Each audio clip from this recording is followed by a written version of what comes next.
Hi, how you doing? My name's Jay Regan, and I'm going to talk a little bit about the Yeswelder 135. It's over there. Say hi.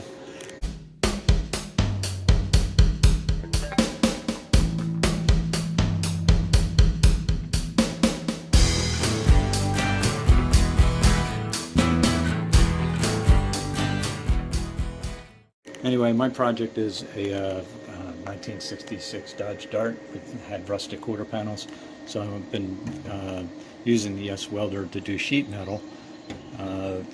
And doing an inner trunk drop off, which is the back end of the quarter panel, or the reverse side of the quarter panel, and the outer skin, which we'll be putting on later on. All right, so let's get to the Yeswelder.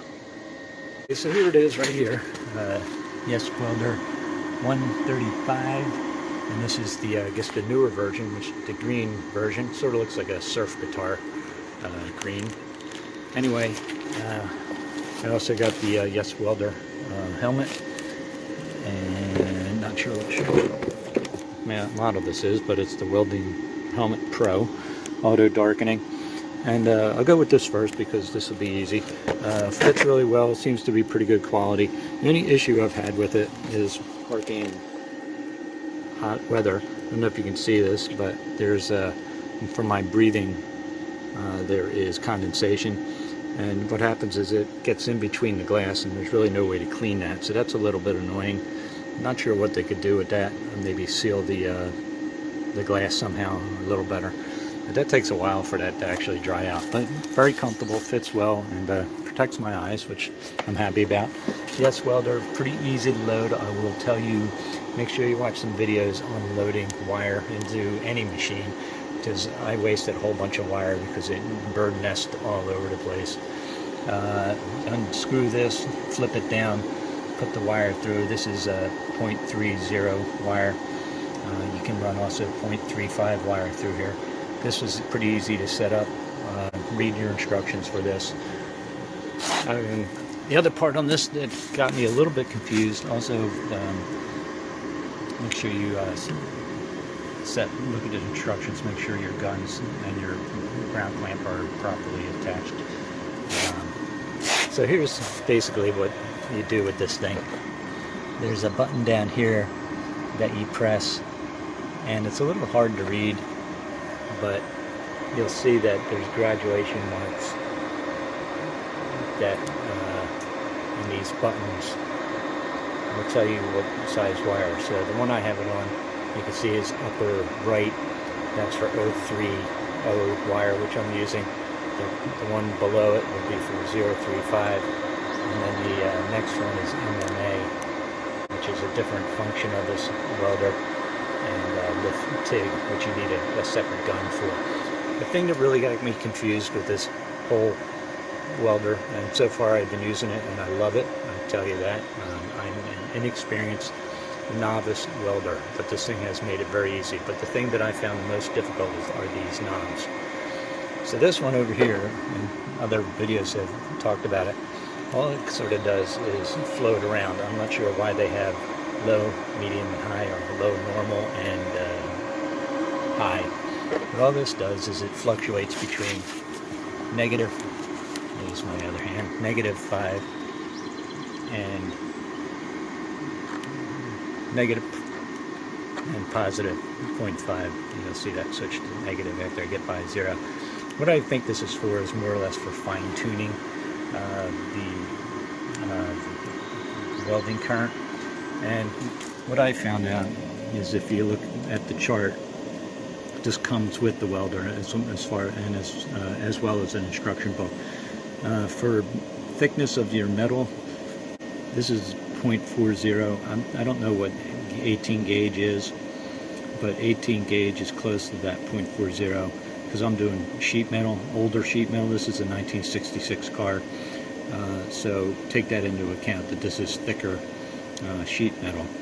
But what you really need to worry about is this number here, or at least this is what I think, the welding current A, 63. So the higher you get up in the thickness of metal, the more current you have to supply to this to get good solid welds. So for my case, welding 18 gauge, what I wound up doing is changing this it's around 65, because that's what the chart says, or 63, I'm sorry. And then what you can do is once it's on 63, you can kind of go in smaller increments. That's what I assume this is for. Actually, I'm leaving mine at 0. Now what I found, at least for me, is that I had this set way too high in the beginning, and I was burning through the metal. But what I have found, at least with in my case, welding this 18 gauge sheet metal, is that somewhere around the 60 range is pretty good. You're going to have to test. Your mileage may vary. What I did is watched a lot of welding videos, and I suggest that you do the same thing. What they say is you want to kind of get the sound of sizzling bacon when you're welding. So here's my job, what I did. Welded inside here, and I can tell you that you get better, or the welds at least get better as you do more.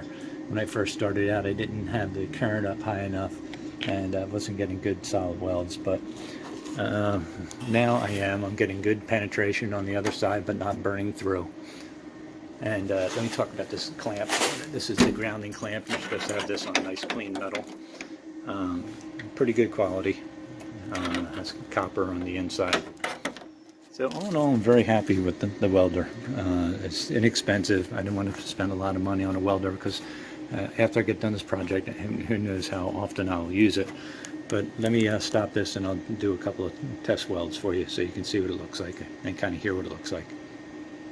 Okay, let's do a couple of test welds. What I will tell you is that you need very clean metal. I've learned that. This probably should be a little cleaner than it is, but all right, let's do a couple of welds here.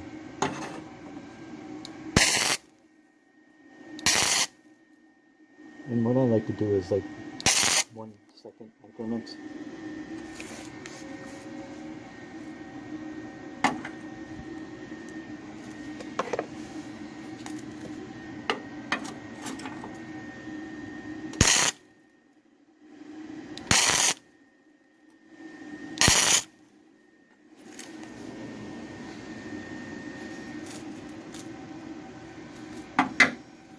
Well, that's about it.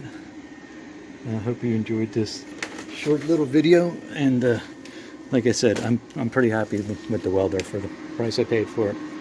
Very lightweight, runs off normal household current, and it looks sort of snazzy too, doesn't it? I love the color. All right, signing off.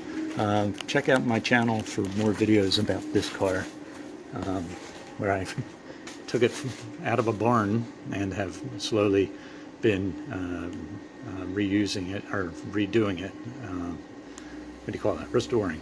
So a lot of videos on this. I pretty much have upgraded every major component on this car, and I have a bunch of videos, and I hope you like them. All right, see ya.